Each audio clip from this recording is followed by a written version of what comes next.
What's going on, guys? This is Remy speaking, Level 1, and I'm here to bring you a TV review from none other than Samsung. Now, Samsung let us review one of their newer lines of TVs coming this year. So the QN85B Neo QLED TV. A little bit of a mouthful. A lot of their TVs kind of do that, but there are a lot of other TVs that do much worse. And we'll be going through a lot of like things with the panel, software, what the picture quality is, build quality, gaming aspects, and that actually there's things that will be covered way more than just this video, but this is an overview of an entire review and how we feel overall about the TV. So let's dive in. All right, now as far as the panel goes, it has 4 HDMI inputs, all of which are 2.5 HDMI, which is really good, one being ARC, so it lets you obviously pass through the audio back into external audio sources, USB ports, optical in, and an over-the-air tuner. The remote is actually pretty cool with the fact that it has a solar panel on it, so it can be charged that way, or you could plug it in with the USB-C and charge it that way as well. It has some of the native buttons for different apps having to do with video, being like Netflix and Prime and such, so you're able to go to those, which are actually very helpful, and I'll explain why in just a couple of minutes. But yeah, no complaints really on the remote, except that maybe having something like one button that we can kind of program to do anything we want is a feature that I wanted in other remotes moving forward with a lot of these smart TVs that happen, and there's so many apps that you can kind of work with. The screen's bezel and design is pretty slick. It's black, and it seems like not like the most premium quality TV, but it definitely gives you a higher end TV quality TV, and we'll explain a couple of reasons why that is. But one of the things is their whole anti-glare. The anti-glare is actually has like a semi-gloss coating, so it tries to give it not such a intense reflection of what you're seeing, so it kind of diffuses what you're looking at with lights and sources in the background. So it does that pretty well, but in terms of the overall reflection and things just even appearing on screen, we don't feel like it handled that relatively the best. That can be better. We've seen it happen better on other TVs in the past, and I actually think the QN90 might even be better at that, but it doesn't do the worst job at that, or it doesn't do a bad job at doing it. I just wish it did a better job at doing it. What is cool about the TV is the fact that it gives you a little line coming from any source that would kind of come back down into where it looks like the stand, and so you can minimize where all the plugs are being handled, or how it's how it could be tangled or just kind of separated, so it gives you some options to work with. What we're not a fan of is the stand in general, compared to other TVs that have to do with Samsung, being that they had that sort of prong stand where it was like the metal on each side and coming up. We're really fans of that. This one is the one that has like a stand in the middle. Feels a little bit flimsier to us, and a little bit more of like a plastic feel. Doesn't give the most high-end finish or high-end look for a TV of this cost or this magnitude. So we wish they kind of went back to that. Also, it doesn't really let you put in a sound bar very flush to that.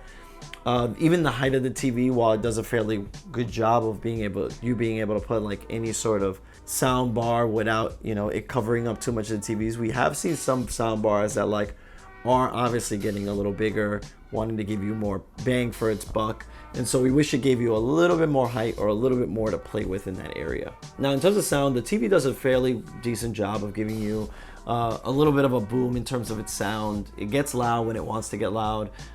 You're going to want to, obviously, like in any recommendation, plug this in with some sort of receiver, sound system, sound bar. It does a good job of just being able to like plug that in and giving you an external source of sound, and then it knows how to kick that into high gear. So we recommend doing that. The TV does actually let you sometimes connect more than one source, so depending on if you want to like a Bluetooth headphones or anything that has to do with Bluetooth, Sometimes it'll let you do that and you know, the actual TV sound, so it'll give you sound from multiple places, which we actually think is a really cool feature.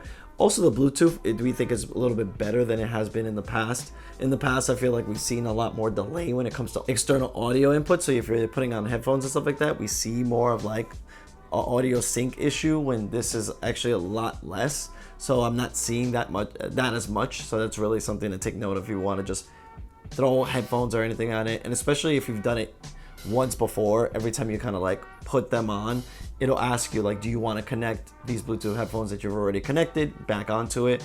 And that's really cool to see. So in terms of overall picture quality, we really like the HDR that comes out of this. It has like really good peak brightness when you throw things onto it. So the high dynamic range does a really good job of like not giving you sort of banding when it comes down on darker scenes. And then just giving you really good picture quality. The 4K clarity when you're looking at things looks really good and crisp.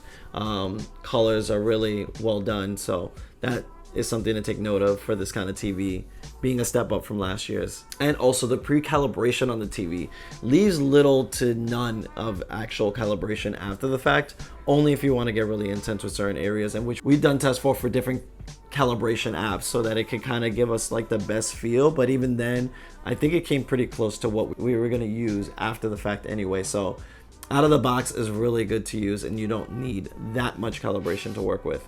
Now in terms of gaming, there's a lot to cover with gaming. The fact that they have really tried to detail what you can do with gaming with their gaming modes and different things, but also the fact that they have a gaming hub in general, which is very interesting, which we might have to cover in a whole separate video. So definitely check us out for that. But right now, the gaming picture quality, so in gaming mode, you get a little bit of loss of detail and stuff like that, and I feel like the contrast just kind of gets bumped, but it actually works relatively well. Obviously, it's trying to give you the max response time for your controller when you're playing, so it does a fairly decent job at that alone. At 10 ms, when you kick things into 120 hertz, then you're running with half the ms, so anywhere between 5 or less, which is really good and pretty sharp in gaming in general. So that's really good. Depending on the source, you could obviously do anything from 1080p, 1440p, 120 hertz, with some things even being able to do 4K at 120 hertz. Sadly, things like the Xbox Series and stuff like that don't do that, but 1440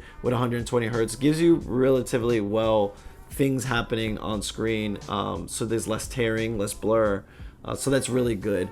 Not only that, but it also has a really cool feature within the gaming mode and all that it'll let you either customize, or it'll know that if you have the gaming mode on auto or on, that it'll tailor the best setting the way you want it to every game that you play. So the minute that the game kicks on, you're looking at a different type. So it can go from 60 hertz back to 120 hertz with 1080, back to 4K at 60 hertz, back to 120 hertz with 1440. It does like a bunch of different things, and it all does it seamlessly, or it lets you even customize it on the fly, which is really cool. And I think it'll even save it from there. It tries to pack in a lot of different features, especially when you're looking at it. They try to get very seamless on what you're looking at, so you're not just getting everything all at once. Media is media, so whatever the actual outlet is that you're looking at it. So if you're plugged in HDMIs into it, you'll see the things that are just going to show up there, like, oh, if the Xbox is connected, then you'll see the one source. So basically your source is the thing that shows up there.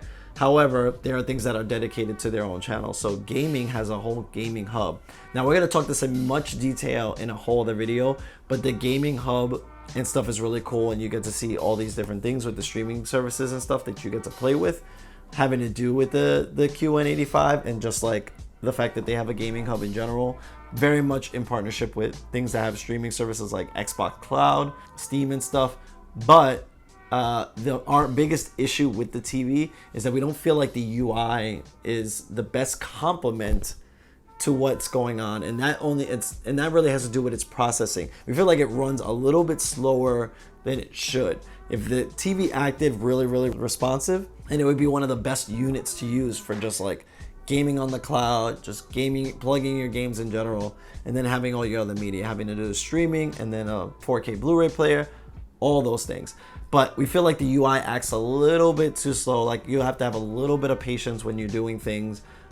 Maybe there's going to be software at some point that kind of bumps that up. I know that we are using the latest software right now, as of October of 2022, and we're still feeling this issue, but we're hopeful that it gets better over time, or that they obviously have to just beef up the processing in these units, so it obviously takes advantage of like all these different features that they want to end up throwing in, especially on the gaming side. The other thing is the fact that like using the remote with the infrared, the IR blaster that's on the actual TV is at the very bottom. If you do have a sound bar that's flush with like an entertainment unit that you're just sitting on the TV and the TV is not wall mounted, then you're getting some of that interference and you're not able to actually get a good signal when you're trying to press the button. We wish it was either Wi-Fi, the remote was Bluetooth, or did a little bit more in between that space so that we're not so dedicated to the IR there. If not, we would like it to be thrown in a whole different area. The other thing that would probably solve it is that the one stand could be somewhere else, while there's somewhere else that then that IR blaster area can be dedicated to. So that's the one, that's like just a few things that we're griping on in terms of like the TV. Otherwise, I mean, the TV pricing, it's $1,800. As of right now, we've seen deals making the TV go up to around $1,600, and Black Friday is right around the corner, so you're definitely going to get deals with that, which will push the TV down. With that kind of pricing, depending on like where you're getting at in terms of the deals, $1,600 right now is a good price. Anything below that will definitely be a steal, especially for the that Neo QLED or the mini LED kind of panel, comparing it to others in this range. Some of them being more expensive, like the Sony and stuff like that, but not being as high quality as this. So you are getting good features and there are really cool things happening. We just helped it was happening a little bit better. Obviously you're getting some of that more premium stuff being with the QN90, which we're looking to try to do something with that and trying to show you the comparisons. But is this a TV that you should look out for and have in your home? We say definitely yes. Look out for this. Look out for it in the coming weeks to months in terms of deals. You're not going to want to miss it. They've done a lot of cool things with this. The QN85B is definitely something to look at. You'll be pretty blown away with the picture quality in general and a lot of the things that are doing in gaming. So we're looking forward to like what all the possibilities are, and to definitely check out our other videos where we're going to talk about the gaming hub, some of the cloud services and stuff in general. So that's going to be really cool. Hope you guys like this review. Definitely comment below on what is your favorite feature, what you think we needed to cover next, or what we should be covering with this TV or another one, and more things you'd like to see on the channel. Definitely sub to the channel if you want to see more things like this or expand to new territories in terms of cool tech. This is Remy with Level 1. Catch y'all later.